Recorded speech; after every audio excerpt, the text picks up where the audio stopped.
I just felt Winston had a culture that really kind of incubated young entrepreneurs. People were willing to help each other out. I came here and immediately people put me in touch with other people that really just helped fertilize the momentum I wanted here.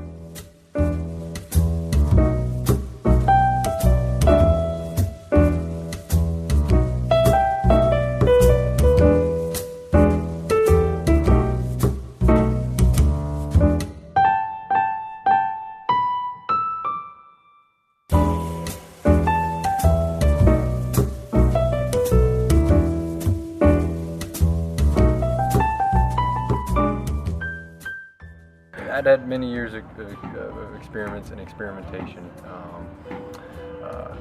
and it was a passion of mine, but I considered going legal with it, but it's federally regulated, state regulated, and didn't really want to deal with all that, but kept exploring it and started talking with other distillers, small micro distillers, and eventually decided to go for it and committed.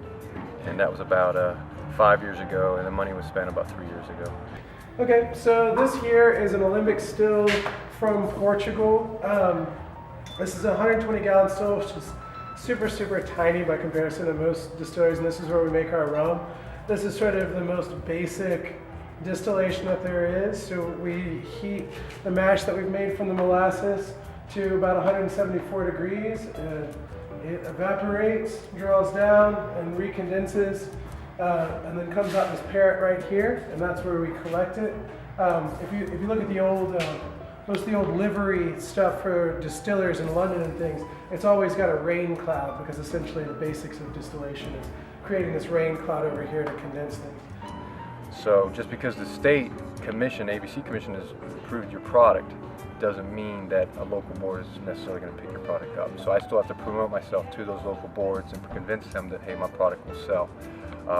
So the Triad Municipal Board, which here would be my home turf, has decided to take a chance and distribute and sell my product.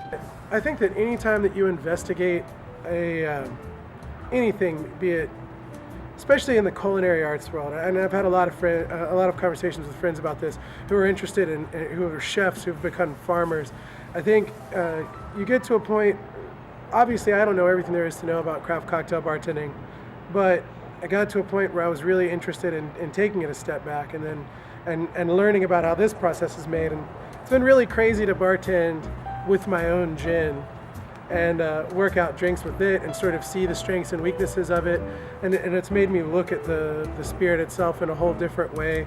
And I look forward to having that experience with our rum, with hopefully some brandies one day, some bitters, and Amari, and it's just been a really fantastic experience to go, okay, well, I know what herbs and botanicals are in this, and how am I going to exploit that, and what other liqueurs and what kind of citrus am I going to blend this with, and what ought this to be served with in a glass or in a gin and tonic as a garnish, and really have an in-depth understanding of it. It's just these layers of knowledge that if you're a nerd like I am, there's no bottom to it. This city was phenomenal to work with. From the city inspectors, the fire marshal, they really were helpful. They may not have agreed with something I wanted to do, but they were willing to work with. Sometimes they asked me to do things that didn't make sense, and I explained it to them, and then they were very understanding. And there were sometimes they asked me to do things I couldn't do, and they said, all right, you can figure this out. We really want to support your business here, but we got to play by the rules. But there's got to be another way we can help you out. Is the column still that I use to make the gin. Typically I have this, which is the gin basket, in line above the deflegnator here. This deflegnator offers me a separate control. So as the vaporized spirit is raising, we got another control here besides just the temperature of the element here, to make sure that I keep it as close to 174 as possible, because that's the vaporization point of ethanol. More than that, you get more water, so I get a pure product out the other side. I fill this with our special blend of 11 herbs and spices. And as the vapor passes through, it picks up the oils.